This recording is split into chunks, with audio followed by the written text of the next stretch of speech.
இன்றைக்கி வரலட்சுமி நோன்பு. நான் பார்த்திங்கன்னா வியாழக்கிழமையே பூஜை சாமான்லாம் எடுத்து க்ளீன் பண்ணி எல்லாமே அரேஞ்ச் பண்ணி வச்சாச்சு. நான் எப்போவுமே ஃபோட்டோ வச்சு தான் வழிபடுவேன்.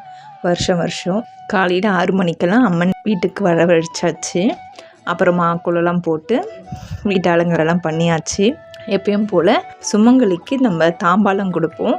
நான் வருஷம் ஒரு பொருளாக நான் ஏற்றிட்டே போவேன். இந்த மாதிரி தான் இந்த வாட்டியும் தாம்பாலம் ரெடி பண்ணி வச்சுட்டு அம்மனுக்கு புடவை, அம்மனுக்கு என்னென்ன தேவையோ அதெல்லாமே அரேஞ்ச் பண்ணி வச்சுட்டு நான் நிம்மதியாக பூஜை பண்ணியாச்சு. பிரசாதமாக என்ன வச்சுருக்கேன்னா சுண்டலும் பருப்பு பாயசமும் படைச்சிட்டு அம்மனுக்கு வழிபட்டுட்டு தாம்பூலம் எடுத்துகிட்டு போயிட்டு நான் கோவிலில் எல்லாருக்கும் கொடுத்துட்டு வந்தாச்சு.